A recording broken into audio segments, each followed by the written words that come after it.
నేరం జరిగినటువంటి సందర్భంలో అక్కడ దొరికినటువంటి ఫింగర్ ప్రింట్స్, అక్కడ వచ్చినటువంటి ఫోరెన్సిక్ రిపోర్ట్స్, అక్కడ దొరికినటువంటి రికవర్ అయినటువంటి వస్తువులు, వాటి వెనకాల వాటిని కొన్నోళ్ళెవరు, వాటిని వినియోగించినోళ్ళెవరు, దీని ఆధారంగా దర్యాప్తు చేసి కేసు పెట్టినప్పుడు ఖచ్చితంగా శిక్ష పడుతుంది.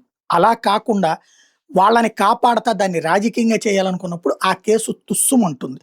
ఇప్పుడు ఏదైతే కల్తీ లిక్కర్ కేసుని తప్పుదోవ పట్టించబోతున్నారన్నటువంటిది ఎప్పుడైతే అరెస్ట్ అయ్యాడో జనార్దన్ రావు అనేటటువంటి వ్యక్తి అప్పుడే తేలిపోయింది. ఎందుకంటే అతను అరెస్ట్ అయినంత వరకు కేసు సక్రమంగా నడుస్తుంది అనుకున్నాం. కానీ ఎప్పుడైతే అతను ఇచ్చాడు స్టేట్మెంటు అంటూ పోలీసులు రిలీజ్ చేశారో అప్పుడే ఆ కేసు తుస్సుమంది. ఎందుకంటే జోగి పేరు చెప్పించడం ఇదంతా.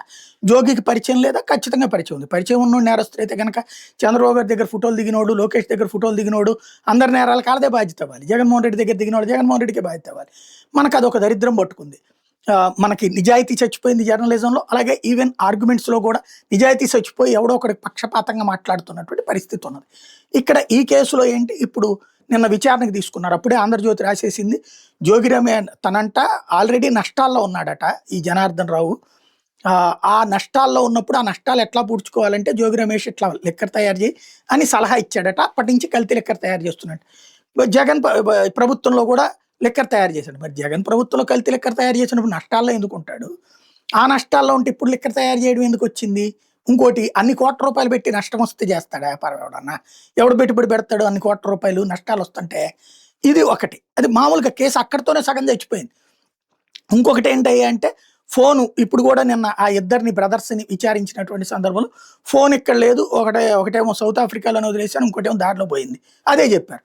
మరి అది రెండు లేనప్పుడు అతని చాట్ ఎక్కడి నుంచి వచ్చింది, అతని వాయిస్ ఎక్కడి నుంచి వచ్చింది, అవి ముందే తెలుగుదేశం అధికారిక పేజీల్లో ఎక్కడి నుంచి వచ్చింది?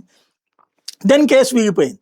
టోటల్గా ఈ కేసులో నిందితులకి ఏ శిక్ష పడదు, లేదంటే నార్మల్ చిన్నపాటి శిక్ష పడేటటువంటి అవకాశం ఉంది. నిందితుడు సరైన లాయన పెట్టుకుంటే కేసు తుస్సుమంటుంది. ఓవరాల్గా కేసులో నిజానిజాలు నిగ్గు తేల్చడం అంటే ఇంకోటి ఏం పెట్టారు ఇందులో, వీళ్ళంటే బెల్ట్ షాపులకి అమ్మాం మేమని చెప్పారు. అంటే బెల్ట్ షాపులు ఉన్నాయని ఒప్పుకున్నట్టే కదా రాష్ట్రంలో.